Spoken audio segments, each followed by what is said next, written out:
starting in 5 seconds. Mr. Vice Chairman, sir, I rise to support the Constitution Bill and the Representation of the People Bill as passed by the Lok Sabha yesterday. I welcome these two bills because their provisions are aimed at creating such qualitative changes in our electoral system as are bound to make elections cleaner and fairer. To sustain democracy in the desired spirit, elections have to be as clean and as fair as possible, and it is on the basis of the experiences. Certain changes are proposed to be made in the election laws of the land based on our experiences after the passing of the Representation of the People Act by the Parliament. We must not forget, as my friend was just saying, that there has been a lot of talk about such reforms. On the one hand, the opposition parties have been demanding, and on the other, our ruling party, the Congress Party, has also had its own exercises on the subject. As the minister was telling us, in early 70s, a joint parliamentary committee discussed this problem. And last year, I must tell you, our own party, the Congress Parliamentary Party, had its workshop on this very subject. After the parliamentary party's discussion, I mean, first of all, the parliamentary party discussed it, then the Congress Working Committee and the AICC discussed it, and after the recommendations of the AICC were available, the Prime Minister consulted various opposition parties on the subject. After all this, as promised by the Prime Minister earlier, this session has been extended just to pass these two bills. Thereby, the ruling party will be fulfilling one of the very important promises made to the electorate, as the 52nd Amendment to the Constitution went a long way in preventing defection amongst political parties. These changes in the election law are also going to have far reaching consequences, and they are bound to make elections much cleaner, and that is the reason why these changes are most welcome. But we must not forget that it is always a continuing process in a democracy.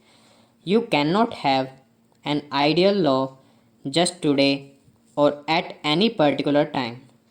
You have to have experiences, and on the basis of those experiences, you make changes in the law. Just as after 50 years, we are going to make these important changes in the election law. Our electoral system is based mainly on the British pattern. Our election law is based on the British election law, but so far there were two main differences. One, their voting age was 18. In our case, it was 21. The second difference is, and will perhaps remains to be so, that there are no reservations of seats under the British law as we have here for scheduled castes and scheduled tribes candidates which of course is because of our own peculiar social conditions. That is why I said perhaps that is going to stay for some time more. So, this is indeed a very welcome step that we are going to reduce the voting age from 21 to 18. This reduction in voting age will be in consonance with the practice in most of the developed and underdeveloped countries in the world. In the World Atlas of Education, 39 countries are mentioned. In 35 countries out of 39, including USA, UK, etc., the voting age is 18 years. In one case, Japan, the voting age is 20 years, and in only 3 cases out of 39, the voting age is 21 years. So, as I said, we are going to be progressive. That way, not only progressive, we are going to do justice to our youth that has been due, that our youth has been demanding for long in India and very legitimately too. I do not know in how many countries they can contest also.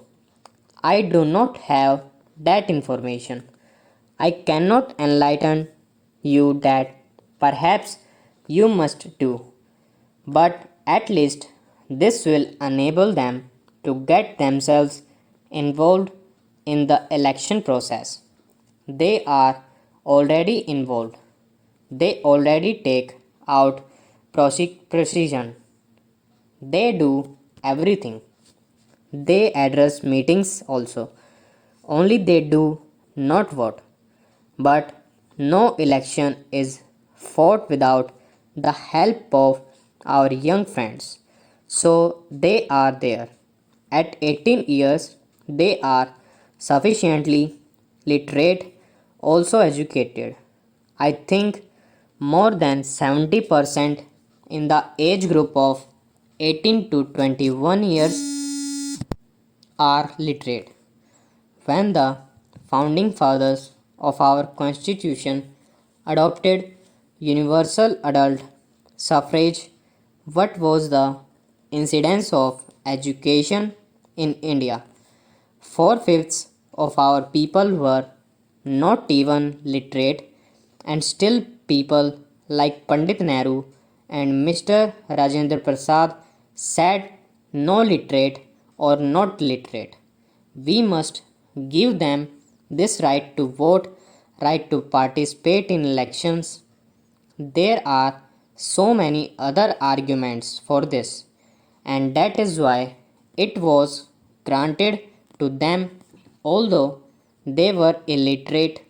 Some people objected also at that time in the Constitution Assembly because they were not aware about it. Stop.